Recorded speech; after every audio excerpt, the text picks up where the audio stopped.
J'ajoute que l'Union européenne rappelle la reddition immédiate et inconditionnelle des rebelles du M23 et de tous les autres groupes armés en RDC. Dans un communiqué, sa porte-parole dit encourager la saisine des mécanismes de gestion des instances régionales et internationales compétentes. Nabila Masrali demande aux pays de la région de coopérer pour le rétablissement de la paix dans cette zone et invite en même temps les autorités congolaises et les forces de défense nationales et internationales à renforcer au plus vite la protection des civils. Elle rappelle que les attaques de rebelles du M23 contre les positions des FARDC aggravent une situation humanitaire et sécuritaire extrêmement préoccupante.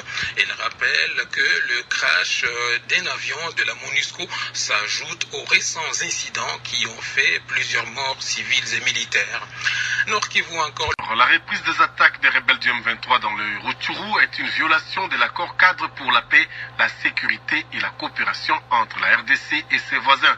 C'est ce que pense Étienne Kambale, président d'une organisation locale FPJAD, membre de la thématique bonne gouvernance de la société civile. Pour cet acteur, le M23 était déjà défait militairement depuis 2013 et mieux en parti politique. Ces derniers ne possédaient plus la capacité d'attaquer les FARDC sans le soutien du Rwanda.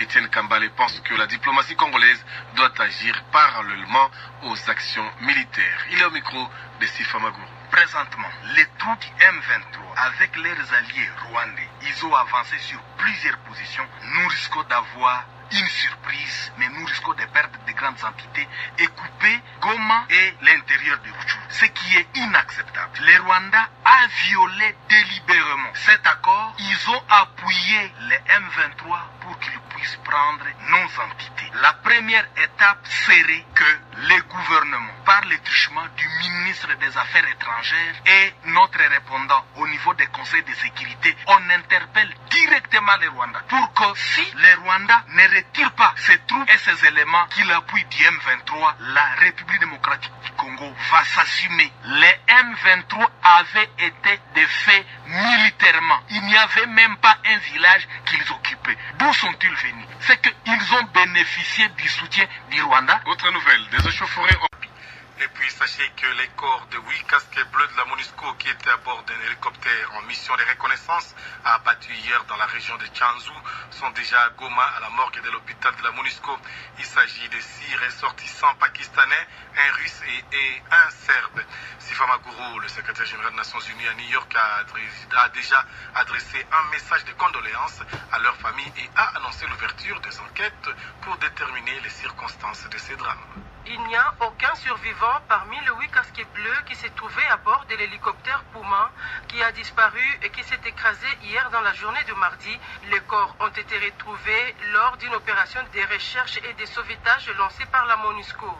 Il s'agit de 6 membres d'équipage du Pakistan et de 2 militaires dont un est originaire de la Russie et le second de la Serbie. Une inspection initiale de l'hélicoptère révèle qu'il a été touché par des munitions. Une enquête sur les circonstances de l'accident est en cours. Dans une déclaration, le secrétaire général des Nations Unies se dit profondément préoccupé par la résurgence des activités du M23 dans la zone trifrontalière entre le Rwanda, la RDC et l'Ouganda, ainsi que l'impact des violences des groupes armés sur les populations civiles. Antonio Guterres réitère l'engagement des Nations Unies à soutenir le gouvernement et le peuple congolais dans leurs efforts pour amener la paix et la stabilité dans les provinces orientales du pays. Goma, Sifa. En Ituri, pendant ce temps, 5 militaires et 3 femmes civiles impliquées dans le trafic d'armes et munitions ont été présentés mardi au gouverneur de province à Bunia. Selon le porte-parole de l'armée en Ituri, ces personnes ont été dénoncées par une femme qui a été arrêtée samedi dernier avec plus de 700 munitions sur le tronçon Bambou-Kilo en territoire de Djougou. La société civile de l'Ituri demande au gouvernement de poursuivre les enquêtes dans le but, Isaac Remoyopé, de dénicher ce réseau au sein de l'armée en vue de mettre fin aux conflits armés qui perdurent dans cette province. Parmi les militaires arrêtés, il y a un lieutenant-colonel, des majors et des soldats de rang. Du côté des civils, des femmes soupçonnées de faciliter les trafics d'armes avec le groupe armé Codeco sont également aux arrêts. Tous ont été cités par une femme arrêtée samedi dernier avec 700 munitions de PKM et des fusils AK-47 à la barrière de contrôle des FARDC à Nizi sur les tronçons Bunyamungwalu. Selon des sources militaires, 4 autres soldats impliqués dans ces dossiers sont en fuite. Ils sont recherchés par les services de sécurité du lieutenant Gilles Ngongo. Il y a eu de renseignements qu'il y a un groupe des officiers ou des éléments de forces armées impliqués dans la vente de munitions. Ils sont tombés dans le filet du service de défense et de sécurité. La société civile de l'Itourie salue cette action des FARDC pour décourager la mafia au sein de l'armée. Cependant, son coordonnateur demande au gouvernement d'approfondir les enquêtes pour dénicher tous les militaires qui sont impliqués dans les trafics d'armes et munitions dans le but de pérenniser la guerre en Itourie. Dieudonné Lossa. La population a dit plusieurs fois qu'il y avait des militaires suspects. Et même le chef de l'État, quand il est passé ici, il a dit qu'il y a un PV de maths au sein de l'armée. Si on veut arrêter avec les massacres à Itourie, que ces militaires et tous les complices soient dénichés et qu'ils soient condamnés publiquement. Signalons que ces militaires et civils sont mis à la disposition de la justice militaire. Bounia Isaac Remoyo. Au Nord Kivu, dans les territoires de Rutshuru, un calme apparent s'est observé dans la soirée d'hier mardi dans la zone des affrontements qui oppose depuis lundi les FARDC aux rebelles du M23. Des sources de la société civile à Bunagana confirmaient que les FARDC contrôlent à l'heure qu'il est la zone frontalière.